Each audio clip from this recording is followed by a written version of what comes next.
Hello, ladies and gentlemen. This is Luke Johnson from Noetic.online. Go visit, create an account, and enjoy our library of intellectual academic materials. Today, I'm back with Dr. Jonathan Cook, and we are going to be discussing another Melville text. I guess is it fair to call it a short story? Maybe Dr. Cook will correct me. We'll be talking about Bartleby the Scrivener. And I guess maybe I should just say this is the second time. Dr. Cook and I were just talking for about 10 minutes before we went live here on the air. And this is my second time reading the book. And I have to say, I really quite enjoyed this text, and I enjoyed it the second time around. Dr. Cook, what's your experience with this text? Um, I always enjoy rereading it. I read it at least a dozen times now or more. You always find new little overlooked aspects to the story, and you can focus on all kinds of things. I mean, it's a fairly simple story. As plot goes, it has a sort of two-dimensional aspect to it, but it's a fascinating study in psychology and of course, the religious aspect of it is something that interests me in particular, and we'll talk more about that later on. But it gives you all kinds of insights into the office environment that we all face in our lives. Working in sterile offices and with workmates that we may or may not like. So all kinds of hooks that you can bring to the story. And of course, there's the wonderful humor of it that got to be more rare in Melville in his later work, but was very much present in his early work. Right. So that's one of the wonderful aspects of the story. So the comedy. Yeah, I don't know if I would call it a comedy. It's a dark. It's got a lot of darkness. It's a dark in it. comedy. Yeah, I wouldn't call. It's a tragic comedy. And generically speaking, it's like a mixed bag. Just as Melville is famous for mixing genres, so it is a short story, but in terms of the overall tone, it's combines comedy and tragedy, obviously. It's very readable. It's a pretty breezy read. It's Yeah, not, but I think it does present some heady issues though. yeah. A lot has to do with the character of the narrator. The lawyer, the first person narrator who carries the story along, and he's a fascinating character to think about, and he's been looked at from different angles, and for a while there was a controversy about whether he was really just sort of an insufferable, selfish egotist who abused his clerk as a Wall Street lawyer who pretty much was focused on business all the time. And in the beginning of the story, he says he likes the easiest life and he likes the safe life, and he admires John Jacob Astor. So this is someone that we might not be prepared to like very much, although I think it's almost inevitable that you end up enjoying the glimpse you get into his personality, and you really feel that you too could be in his shoes for what he's gone through. And he certainly, I don't think he's an oppressive employer, and he certainly bends over backwards to accommodate Bartleby. So but a lot of academics want to dislike him because they think of Bartleby as an alienated worker, or alienated intellectual, just like them, or something like that. The reference to John Jacob Astor is very interesting. I've uncovered a lot about the Astor family, and my research is very interesting. He died on the Titanic. Well, that's the son. Oh, that was the son. Yeah, right. Yeah, John Jacob Astor, the senior, the original creator of the fortune, died in 1848, and he was famous because he was one of the original multimillionaires. He died with a $20 million estate, which was pretty outrageous at the time. I didn't realize that. So Yeah, that must yeah, have that been was John. That must have been John Jacob Astor the third, third. and Yeah, John yeah, it Jacob must have been Astor the fourth. his grandchild. Yeah, yeah. I don't know much about the rest of the family, except of course today you have. Brooke Astor used to be a society leader in New York City, and you still have Astors around. But anyway, yeah. So John Jacob Astor was one of the leading capitalists of the early 19th century, and he made his fortune in, first of all, in the fur trade. Because he controlled a lot of the fur trapping expeditions out west and bought pelts, and then he invested in New York real estate. So he was a big owner of New York real estate in the 1820s, 30s, 40s, and that actually I was reading recently that he was disliked by a number of people as being kind of a soulless capitalist because he one of the things that he did was to lease properties that were owned by the Episcopal Church in Trinity Church in Lower Manhattan, and they had a fixed amount of income that they could accept from these properties, and Astor leased the properties and paid the designated amount to the church, but then he rented out all these places at a market rent and made a lot of money, even though he was leasing from the Episcopal Church in New York. And he, in the later 1830s, in 1837, there was a big beginning of a 6-year depression, and a lot of people were evicted from their buildings, some of which were owned by Astor, and he refused to negotiate. So a lot of people got thrown out because they couldn't pay their rent, widows, orphans, or whatever. And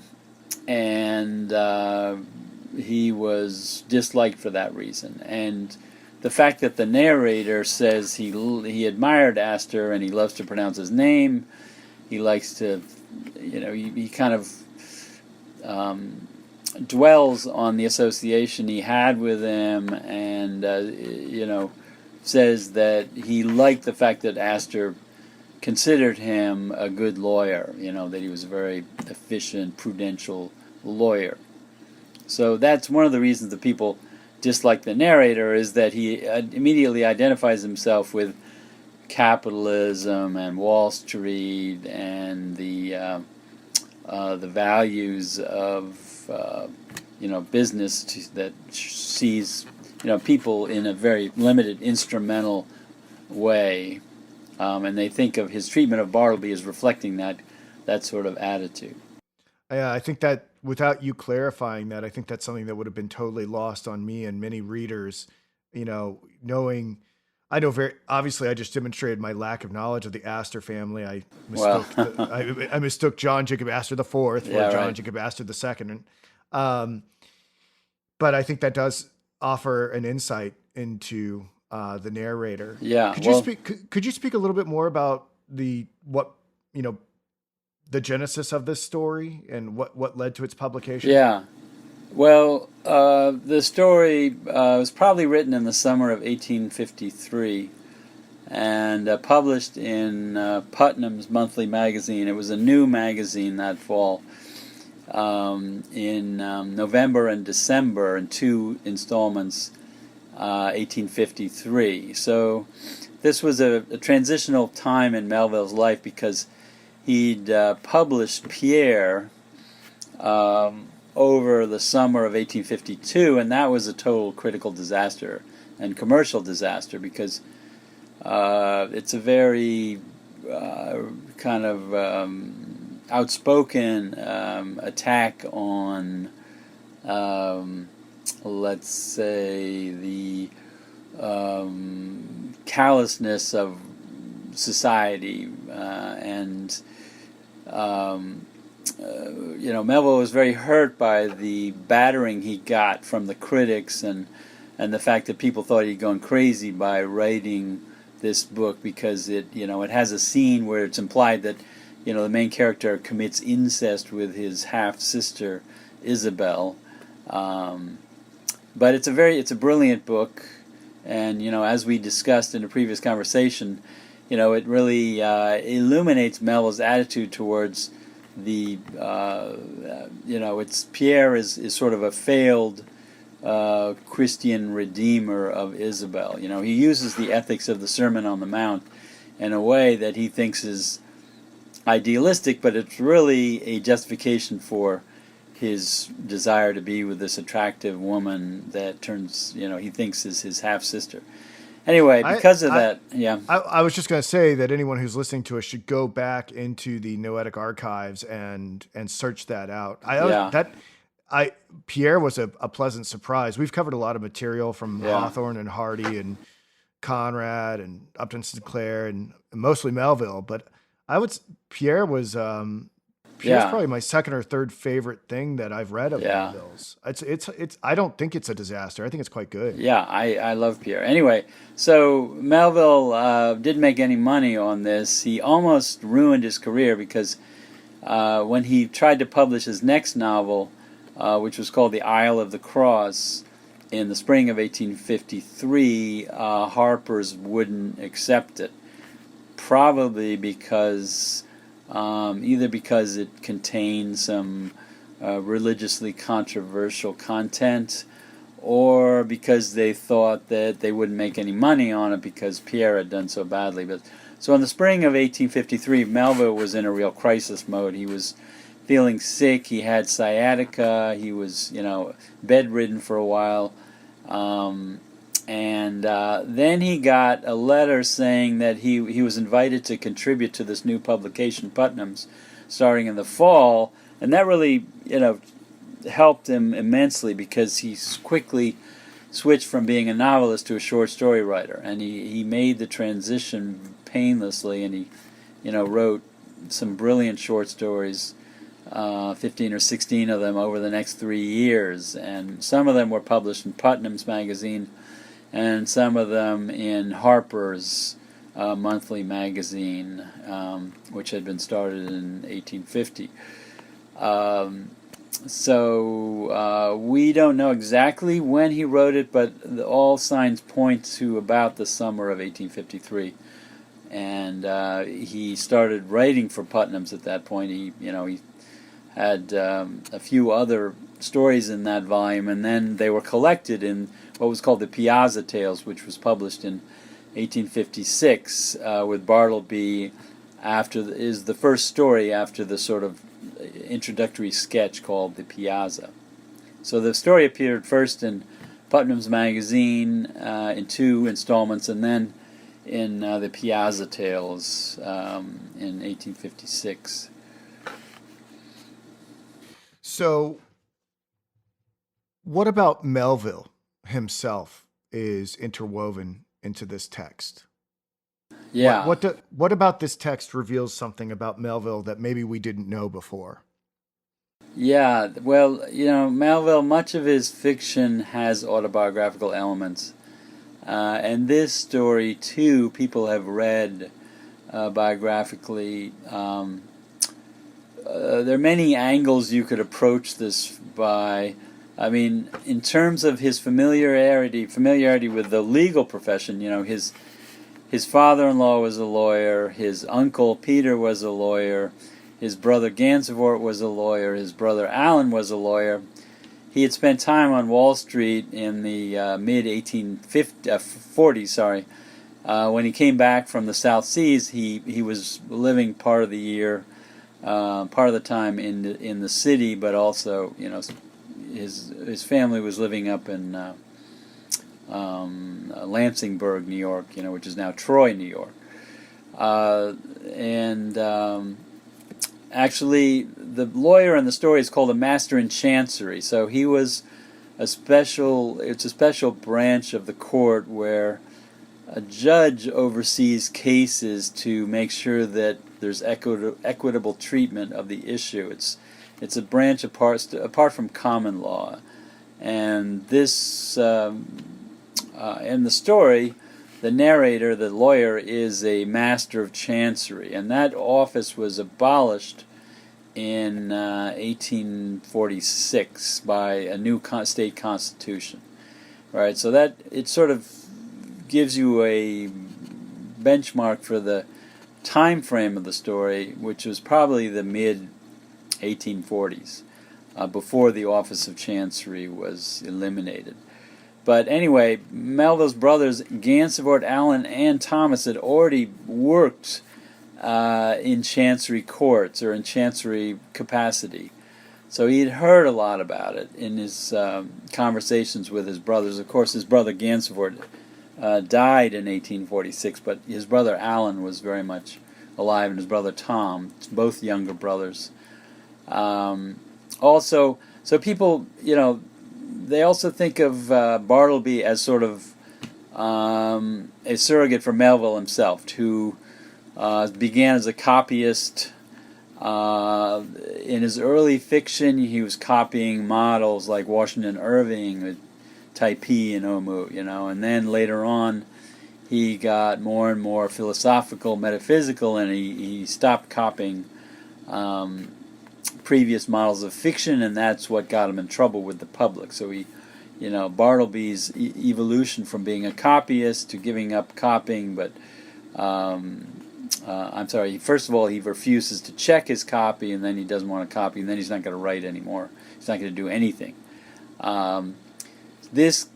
People compare this to Melville's relationship with his father-in-law, Lemuel Shaw, because Shaw was a lawyer. He was actually the chief of the Supreme Court in Massachusetts, and he funded Melville. Really, he was crucial in keeping Melville afloat. Because after Melville married his daughter, Shaw helped buy their first house in New York City in 1847, and he also was instrumental in saving Melville from bankruptcy in 1856 when he failed to pay off his a loan that he got from a family friend, and also the mortgage that he took out on his Berkshire farmhouse in 1850. He was not able to pay that full amount. So another relationship would be the narrator as Melville and the lawyer as Washington Irving, who had a close association with John Jacob Astor. In fact, he wrote a book called Astoria about Astor's fur trade empire in the Northwest. And the narrator in the beginning of the story talks about liking, admiring Astor and liking an easy life and not really liking challenges, sort of living in a kind of comfortable position and not really bringing himself to,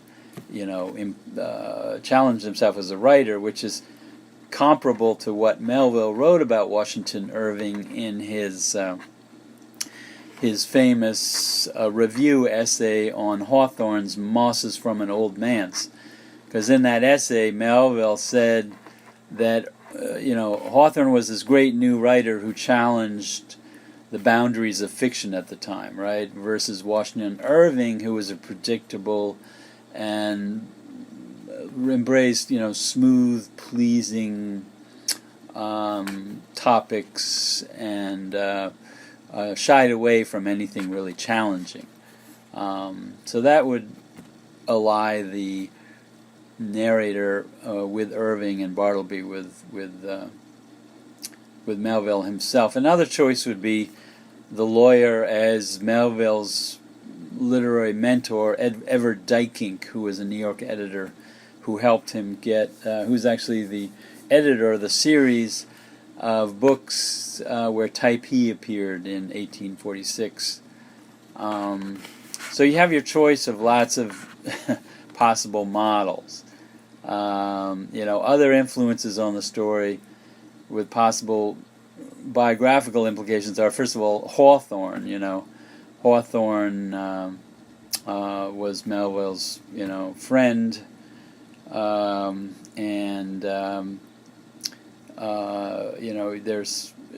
Melville certainly learned the art of the short story by reading Hawthorne's fiction, I think, and along with Irving and Poe. But in the beginning of the interpretation of the story, people thought of Bartleby as a Thoreau figure, right? Because they're tying it in with Thoreau's article on resistance to civil government. The idea of passive resistance, and so they thought of Bartleby as a caricature of Thoreau, because maybe Melville thought that Thoreau's ideas weren't really viable, or he was jealous of Thoreau because Thoreau and Hawthorne were good friends, and Melville felt he was left out of that or something. But so there's that biographical connection. But in the end, there's none of them really proved to be definitive. You can speculate about it, and I think a lot of certainly, I think there is a little bit of Melville in Bartleby, especially the word art in Bartleby's name. Thinking of it's a parable of the artist and society. At least a modern artist who's not understood by the world, or something like that. But so you can play around with that, but it only gets you so far into interpreting the story. Well, that's what makes for good art. It gives us the fact that there's an opportunity to have these levels of interpretation. Yeah. Gives us things to publish articles about and conversations to have. It's part of the enjoyable aspect of reading good literature, right? Yeah. I mean, that's it's one of the engines that drove Melville is to take his life and then to reconfigure it according to some ideas that he had, and to sort of give it aesthetic distance, which he did in Moby Dick. In the character of Ishmael. Obviously, Ishmael is very much a Melville type, young man. I thought of you the other day. There was a white whale sighted off the coast of Mexico. Oh, really? Yeah, I missed that. This footage of it's fascinating. Yeah. Well, was it a sperm whale? The question is. I don't know if I paid attention to what species it was. It was massive. Yeah. But I don't know if it was. I'll check it. Yeah. So you've talked a little bit about the biographical associations. Are those different from the literary influences? Because a lot of these people are people in Melville's life, but they're also literary influences. Beyond the question about biographical association, is there any other literary influence to the text? Yeah, well, you could really point to dozens of possibilities there. One of the ones that kind of leaps out at a lot of people is the Dickens connection, right? Because Bleak House was being published in the U.S. at just around this time, and it was being issued in installments in Harper's Monthly magazine. So it's very likely that Melville was reading it as it came out in 1853, because the law office of the narrator has definite Dickensian aspects to it. These kind of wonderful comic characters of Turkey and Nippers and Ginger Nut. Those are perfectly Dickensian names, and their personalities too. Each of them has a sort of a crotchet, and and the idea of inhabiting a court. So, in Bleak House is the court of chancery, so it's the same concept, except the court in Bleak House takes forever and ever, and the whole theme of the book is the corruption of the law and the corruption of Victorian society in the lens of this very slow-moving legal mechanism, where the people who would benefit, are long dead before they ever decide cases. So he might have gotten the idea of setting something in a chancery capacity. This is not a chancery court in the story, obviously, but it's the guy is a master of chancery, and he's dealing with similar cases that involve special treatment outside of typical courtroom environment. Poe is also considered a possible influence. People thought that the story had a sort of Poe-ish feel to it. The mysterious, unreadable character of Bartleby reminds us of some Poe stories, and Hawthorne's story. He had a sketch called "The Old Apple Dealer," which is a study of a character that the narrator focuses on, and he's trying to read him, and he can't really get very deeply into him. Of course, the old apple dealer is an old man, and he's quite different from Bartleby. But some of the tone of the stories has some vague similarities to it.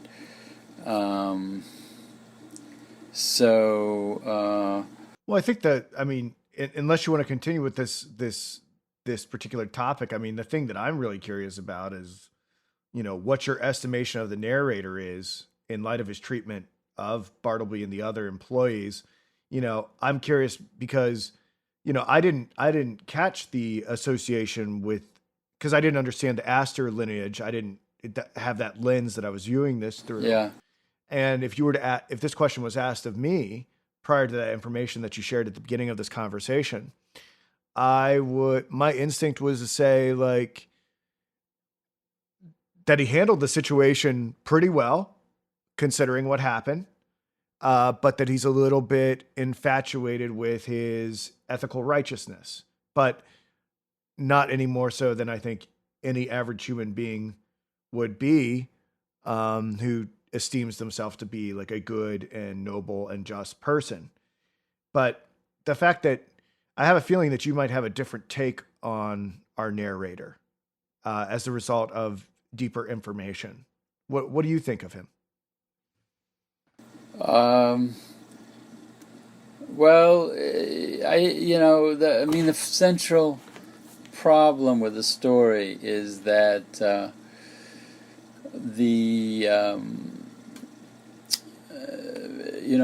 what Melville is doing is pretty much pointing out. There's no doubt that the narrator is sort of an embodiment of worldly values, right? There's kind of this God versus mammon element to the story, which the term, of course, comes from the Sermon on the Mount. So everything about the narrator's world has to do with mammon, right? He's on Wall Street. He admires John Jacob Astor. He's there to make money as a lawyer, right? But he's not a ruthless capitalist. In fact, just the opposite. He indulges all these employees who are don't really perform that well all the time. So he doesn't fire nippers or turkey for only being functional copyists for half the day. But in any event, the whole story is set up as the narrator being sort of affiliated with the world of material values, of the worldly values of mammon, right? And Bartleby is kind of the embodiment of otherworldly values, in the fact that he basically gives up doing anything and just sort of turns into a zombie. And in a way, it's been noted that there are many allusions to Bartleby as a sort of Christ-like figure who was there, ostensibly to test the lawyer's charitable instincts, right? To see if he can act on charitable motives in the way you're supposed to do in Christianity. Well, the lawyer obviously fails to do that.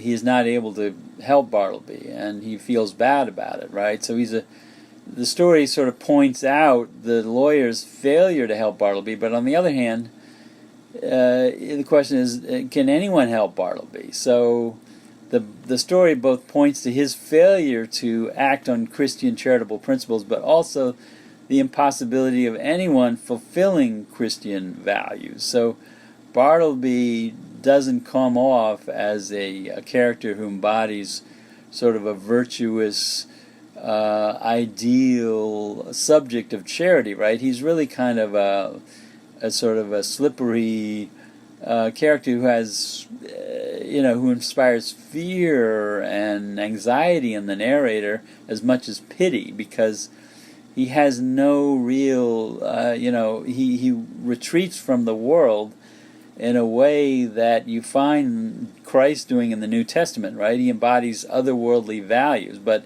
in the world of the story, otherworldly values really add up to the fact that he's associated with death all the time. He has a kind of cadaverous look to him, and that's it's a word that comes up a few times. He talks about Bartleby being cadaverously triumphant over the narrator. So you can't really blame the narrator for failing to help Bartleby, even though it takes him a long time to get around to. The last thing he does is to invite him to stay at his house because he doesn't know what to do with him. He doesn't do any work in his office. He's just hanging around. And then when the narrator leaves his office to get rid of Bartleby, Bartleby stays around the office, and so they have to grab the narrator to try to figure out what to do about the guy because he's not doing anything, right? And so the narrator, there's no way that you could say he mistreats this recalcitrant employee. I mean, any contemporary employer today would immediately fire this guy and have the security get rid of him, So as always with Melville, you can look at it from opposing angles, and you really can't say one is better than the other, because Melville, he faulted his society for not living up to its Christian values, but then on the other hand, he thought the Christian values were inoperative in this world because they were too idealistic. The world cannot possibly reach the standards that Christ was setting forth in his teachings. Well, all right. So I think this is where I struggled with the book a little bit. I need you to help me understand. I've never articulated this before, so let's see how this comes out.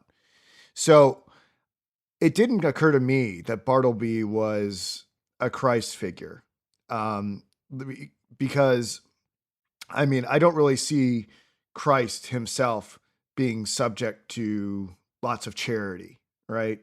And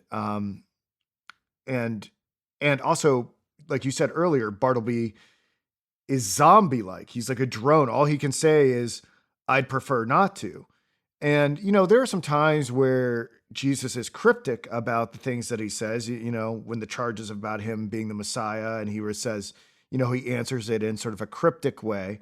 There might be some analog there, but Christ has a lot of things to say, Right. Especially like the Sermon on the Mount. So I'm open to the idea of him being a Christ figure, but it did not come to mind that he was a Christ figure. But what did come to mind was that this is a spiritual character, but something from the demonic. So I don't know if there's any literature on this, but to me, the fact that Bartleby is this ominous presence that just keeps repeating himself and is uncreative, like that seems it almost reminds me a little bit of like a pagan demon, almost something like that accompanied Socrates. Yeah. And that's where my headspace went to. And then I maybe you can help me with this connection a little bit. So to me, it seemed a little bit, maybe a little like the demon that maybe guided Socrates, and then that puts the narrator a little bit in that Socratic position. And then also, I do remember as I was reading it, it jumped out. There was this connection that Bartleby, I believe it was Bartleby, didn't he stare at a bust of Cicero several times? And I think there's some connection between Bartleby and Cicero, and being a demoniac or something like that. Do you have anything to say on this issue? Well, the Christ has anyone else connection, commented?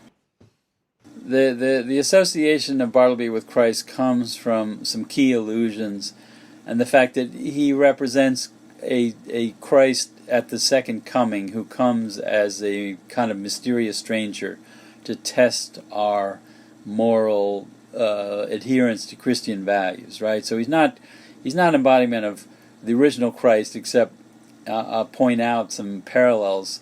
But he is a Christ who is returning in the way that in the novel The Confidence Man, Melville definitely created a character who was representative of Christ at the Second Coming in his novel of 1857.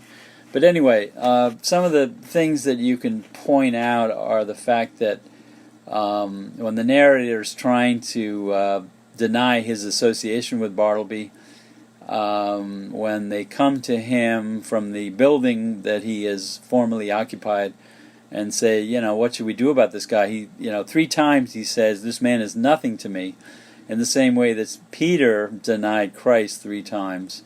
And then when he gets arrested, there's a sort of procession to the tombs where he is, thieves and murderers look out of their windows at him in the same way Jesus was crucified between 2 thieves. And the idea of going to the tombs, that was the nickname of the halls of, justice in Lower Manhattan. It was an Egyptian-style building.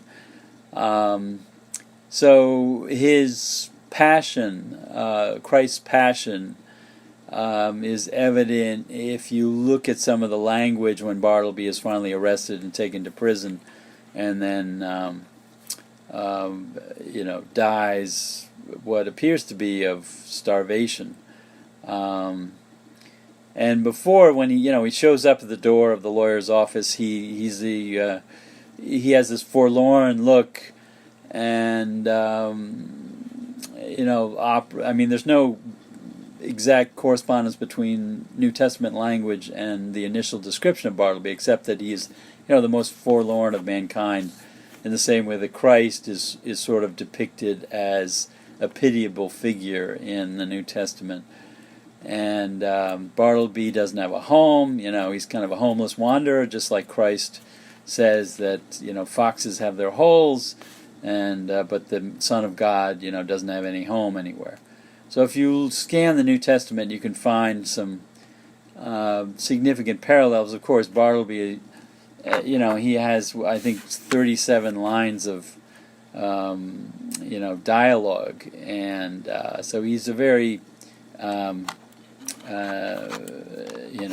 laconic presence to be a Christ figure. But it's more of what he embodies, what he symbolizes, and how he's treated.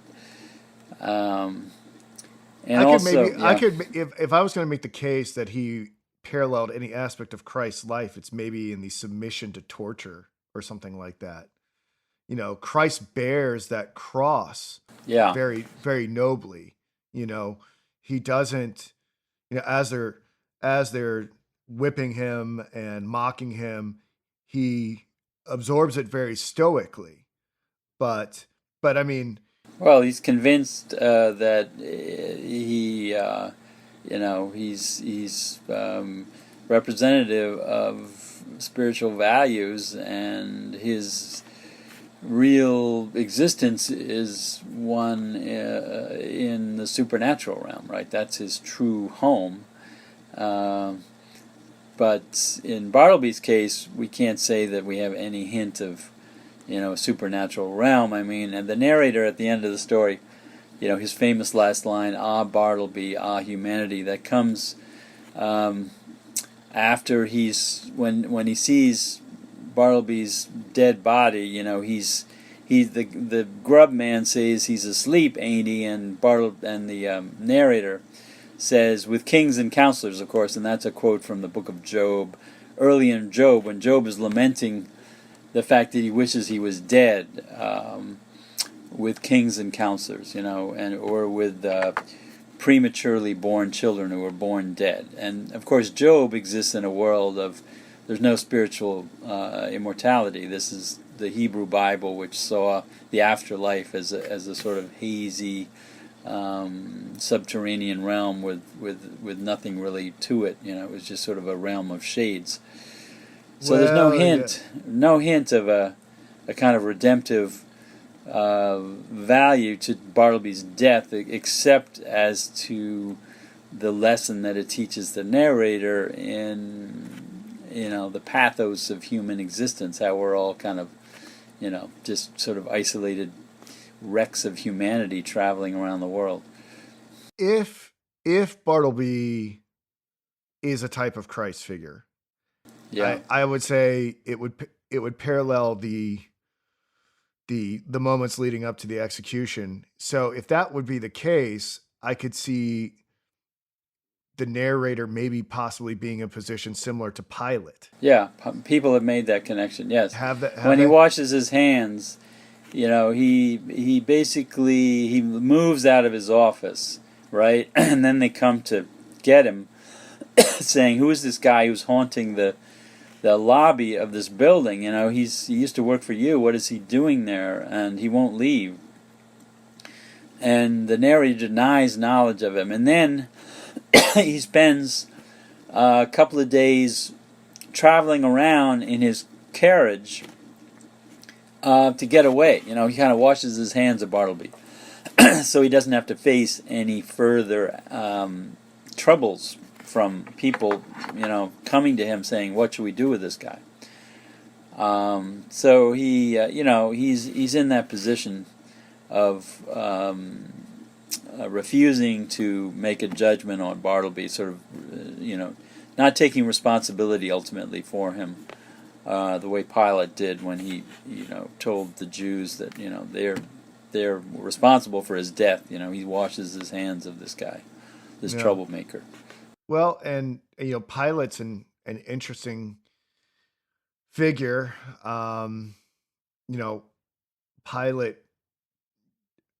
Pilate doesn't want Christ to die, but he is part of the system, and gives into his function as a result of that system, even though he knows that he has indirectly condemned a man to death. So it's interesting. I'm intrigued by it. Has anyone brought out the hypothesis about Bartleby being a demon that I mentioned earlier? Not really. No, I mean he. I'm just. It's okay if they didn't. I'll take. It just means that I've introduced something novel into the discussion. Yeah, I mean it's. I think it's more the sort of. It's the mental illness that people are mainly concerned with. What exactly is wrong with him? I mean, he's a frightening figure in his very lack of response. So I think the most plausible diagnosis for him would be maybe he's autistic, because he doesn't have the emotional responses that most people do, or he's clinically depressed. Obviously, he's a very depressed young man. So he what is he definitely doing? Has severe mental issues. So, do you think there's anything? There's a couple scenes where the narrator walks in on Bartleby, and he's like, "No, I'm not ready." What do you think he's? I think that's significant. When he walks on him on the Sunday when he. What's he doing? What's he doing beyond just sort of nesting in the offices? Is there any speculation about what the narrator is walking in on? Well, if he's doing something, I mean, I don't know, embarrassingly sexual or some sort of ritual. No. Or I think it's just the shock of realizing that Bartleby is living in the office. I mean, that he is sort of gone from being a recalcitrant employee to one who's, there all the time. He doesn't have a life outside of that particular office. So we don't know what he's doing. I mean, he doesn't do anything. That's the issue. So, but I didn't know if he was sitting in a pentagram with some scented candles or what. I don't know. Well, I really let my imagination go wild with Bartleby being a demon. Yeah. Or being demon possessed. Yeah, I don't know. I mean, I suppose, when Melville wrote The Confidence Man, he created a Christ coming back to modern America. Of course, modern was the mid 1850s. But he created the Christ figure as a sort of portmanteau figure who was a combination of Christ and the devil. So he would go back and forth in his identity from being kind of having Christ-like features and then having sort of demonic features. So I think there is a touch of the demonic in Bartleby, and in a couple of descriptions, but nowhere near as developed as in the Confidence Men. Yeah, some episodes of demonic possession that's portrayed in fiction and literature where the person just doesn't seem to be there and they just echo phrases, and that's what made me think about that. What was the question I was going to ask? What about the Cicero bust? I mean, that seemed like that was a detail that I missed on my first reading, but the second time around I was like, this means something, and Bartleby looks at it. Well, he's looking at it when he's talking to the lawyer, not looking him in the eye. So the Cicero bust, Cicero is the greatest Roman lawyer, of course, so the lawyer, it's natural that he have a bust of him, right? Plus, a lot of education in the 19th century was based on reading Greek and Roman classics, and of course Cicero was one of the most prolific Roman writers. But it's interesting because I was just reading an article about how Cicero sort of embodies humanistic values versus the sort of religious Christian values that are being explored in the story, so that this particular critic sees the story as illustrating how the New Testament tries to inculcate ideas of charity, but charity meaning love for your fellow human being, not necessarily charity giving them money, right? The idea of charity, of course, comes from, love of humanity, caritas.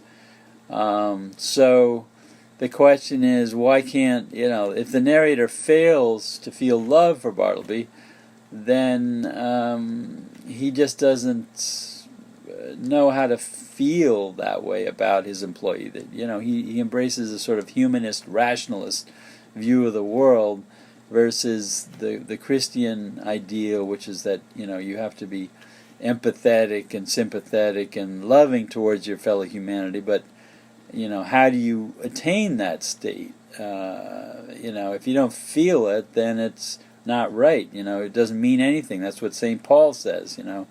If I fail to feel charitable towards my fellow human being, then I'm just sounding brass and a tinkling cymbal. That's from 1 Corinthians 13.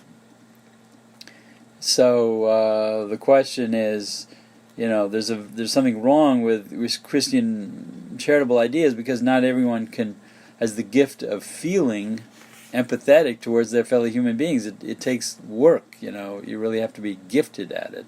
Right. You have to. Love is like the skill to play the instrument properly. You're just a banging gong if you don't have that within you. Yeah. Yeah. That raises a lot of interesting ethical questions about whether or not ethics is possible without the indwelling spirit. And of course, we think it is on some level, but that's another discussion. Yeah. What about the subtitle, A Story About Wall Street? What can you tell us about that? Well, interestingly, the subtitle was dropped when the story was published in the Piazza Tales in 1856, but it was used in the original short story. I think this original subtitle ties in with the idea of the lawyer's office being kind of in the epicenter of capitalism and the world of mammon and material values. And of course Bartleby spends a lot of time looking at the wall that's outside his window, or at the wall that's in the office, right? So they're there are many symbolic values to walls in the story. Could be, the wall is the obstruction to real connection between people, or it's the wall between, humanity and God, or it's the the barrier that we all live with, as in terms of being stuck in this material world. So, it just has multiple resonances in the story, beginning with the association with the setting in the heart of capitalist America at the time. No, it's interesting. I hadn't thought about that. And there are a lot of it's interesting, I think, about the word wall, because obviously that's a big part of our political discourse right now, and I'm not trying to steer it into Right. that. But there's a lot of walls in the Bible too, right? There's there's the Well, the walls of Jericho. Jericho, and I believe there's a wall that's constructed in Nahum. There's several walls. I don't have a list in front of me, but walls are significant biblically as well, which considering how much we've ruminated on the Christian elements in this story, there might be something to that. I'm not sure if anyone's written on it. I don't. There's a famous article called "The Parable of the Walls" by Leo Marx, I think it is, but from the 1950s. But I don't think it goes into the possible biblical connections. I think the New Jerusalem in Revelation has walls. It has the way that it's constructed. It has walls. Yeah. So it has like a courtyard with walls. Well, every city in the ancient world had walls, because that's the way you protected yourself, from the enemy. Yeah. That's interesting. I'm just thinking on the fly here and thinking about the temples and the temple walls and the Wailing walls and things of that nature. Well, the most important wall, and another wall obviously, is in the tombs. It's got this huge thick wall that was modeled on the Egyptian architecture at the time. There was an Egyptian revival in the 1820s. Does not surprise me. So the masonry is incredibly thick in that wall to get to Bartleby, and when he's in prison, right? One of the interesting things is when Bartleby's dead, he's in a fetal position, and he starved himself to death, right? Because the narrator said, well, here's some money, please feed this guy if he wants to, but turns out Bartleby doesn't eat anything. So wasn't he living off like ginger nuts or something? Yeah, he was. What? Yeah, What's that all about? Ginger snaps. I mean, they're little wafers, ginger wafers. I think we call them ginger snaps today. That was his diet. Yeah. So there's that's like it's all he ate. It's all he ate. Yeah. Well, so there's no communion with Bartleby. There's no Last Supper. Well, that's what I was going to say. Because I think in the text it calls them ginger nuts, right? But you're saying they were ginger snaps, like cookies. Yeah. And that sounds a little bit more like a sacrament. Yeah, like a wafer. Yeah, which adds another level to this religious interpretation that I didn't pick up on until now. Interesting. So we've talked a lot about the religious interpretation of the story. I mean, what are some other critical approaches to it? Well, we've also covered that. I mean, there the biographical elements. In the beginning, you had several articles about Bartleby as alienated worker. So the sociology of Bartleby as Melville's critique of the dehumanized worker of the antebellum world, and so I think that that tradition is kind of wound down a bit now. So he's like an instantiation of like Marxist alienated Yeah, labor or something. alienated factory worker. Yeah, dehumanized. Right. He's a perfect embodiment of someone, worker who just.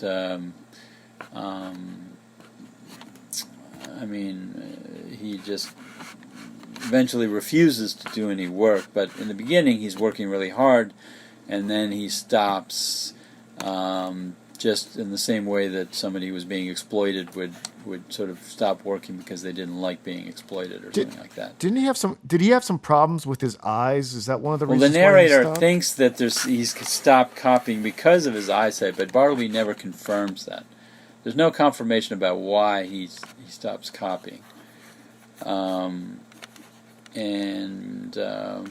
then he goes from he doesn't check the copy, then he stops copying, and then he refuses to do anything in the office. So there's sort of an evolution of his protest, or whatever you would call it.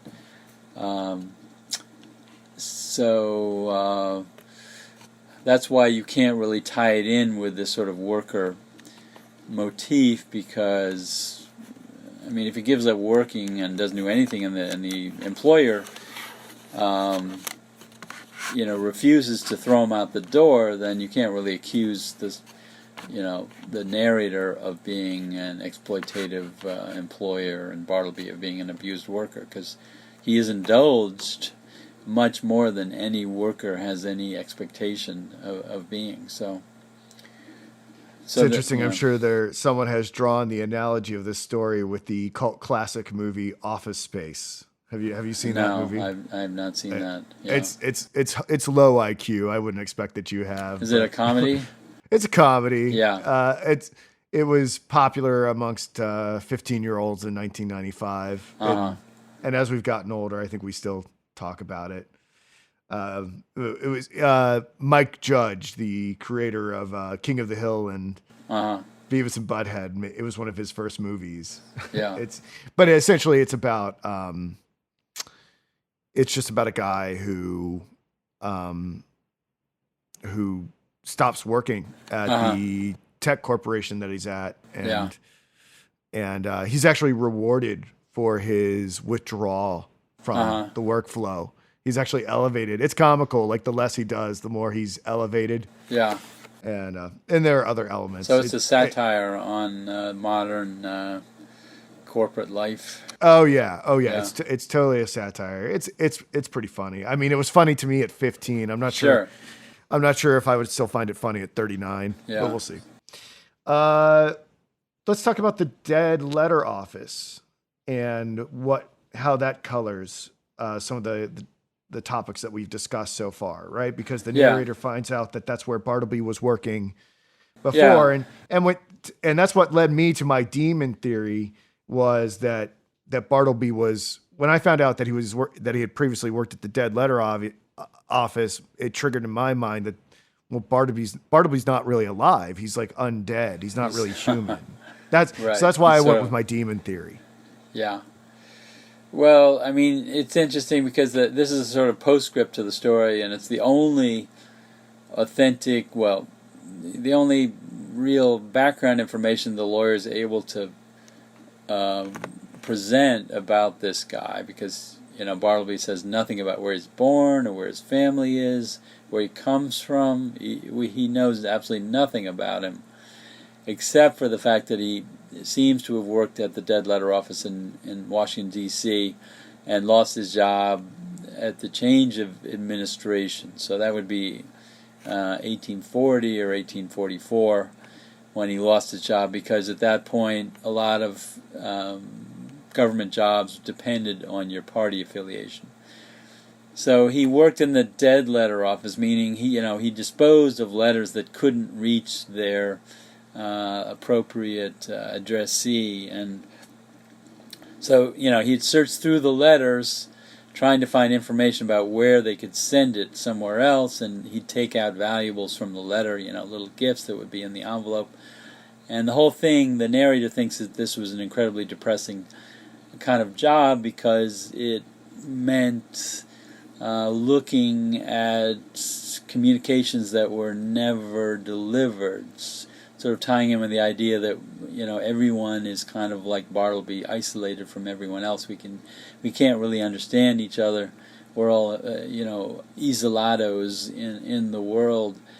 The other thing is dead letter, of course, is a phrase used in the New Testament. The Right. Old Testament is a dead letter in the New Testament, right? It's no longer operative.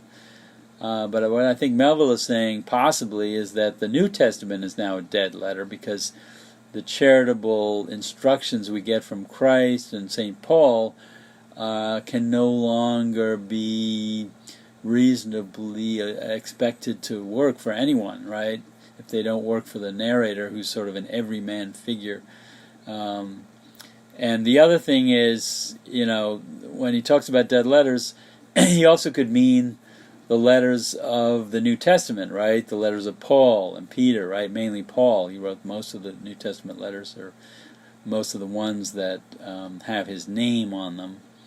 So not only is the New Testament a dead letter, but the letters of Paul, where we get the most detailed instructions how to be charitable, and especially in Corinthians, 1 Corinthians. Paul kind of teaches us Christian ethics based on the pattern of the Messiah that he never knew. That he only was converted to after Jesus' death. Well, he didn't know him in the flesh, right? Yeah. I mean, Paul did have an encounter with him on the road to Damascus, right? So Right. he knew him in a sense, and not to be too disputatious, I'm sorry about that. One of the things I thought about with the dead letter thing, I don't know if I remember this in like the 80s or 90s, like people would write letters to like God, and they would just kind of end up like in this like holding pattern in the post office, or they'd write letters to Santa Claus and no one knew where they would go. Yeah. It would be, and so I thought about the dead letter place.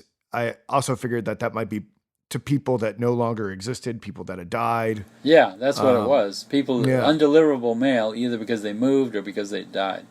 Right. So, that's what got me thinking that, Bartleby is kind of like this unreal figure. Yeah, a sort of is ghost. He's a ghost, like a demon or whatever. Yeah. Yeah. Well, there have been several articles that sort of look at Bartleby as a sort of ghost-like figure, or sort of a figure of a moral leper. That's another interesting analogy. Some of the New Testament or Old Testament, I think, language associated with how to treat lepers, and the imagery of Bartleby as being this pale, cadaverous figure, and the fact that he's sort of a moral leper. And he's kind of contagious, right? Because doesn't the narrator start to say, "I prefer not to"? Yeah, doesn't he start to? They all, and everyone in the office starts using his language, right? That's true. That's interesting. Well, we should probably wrap up this discussion with the final question here. Not because I could talk about it actually much longer. It's just I have a Bible study to run to. Yeah. But what about what's the current status of the story among academic critics? Well, it's recognized as a masterpiece, which I think is what is true. So it's. I think a lot of people, if they read one Melville story, they would read Bartleby. So you get a fair number of people who read it in high school. But in academia, it has an incredibly extensive critical literature. Hundreds of articles. So it is. I guess it's probably out of all his stories, it's the most written about, and ever since the 1960s, really. So there's no lack of new interpretations, and so it sustains all these critical examinations because you can look at it from so many angles, and it's even deconstructionists love the story because of the sort of indeterminacy of the character of Bartleby and what he represents and what he says. So you can really espouse any kind of critical angle and find something in the story, worthwhile. I mean, I myself am particularly interested in the biblical resonances, and I'm working on an article that will point out some new angles on that particular issue. But even that has been covered pretty extensively. But of course, there are always new ways to look at the story. So it's pretty strong. A century and a half. Century and a half after it was published. I'd say so. Well, I could talk about this forever, Yeah. but unfortunately, I need to bring it to a close. Thank you so much, Dr. Cook, for joining us again. It's always a pleasure. I really enjoyed our discussion today, and I hope everyone else will too. You can go to noetic.online and YouTube and SoundCloud and enjoy it for yourself. And Dr. Cook and I will huddle and talk about what we'll do next. Okay. All right. Have a wonderful evening. Yeah. See you.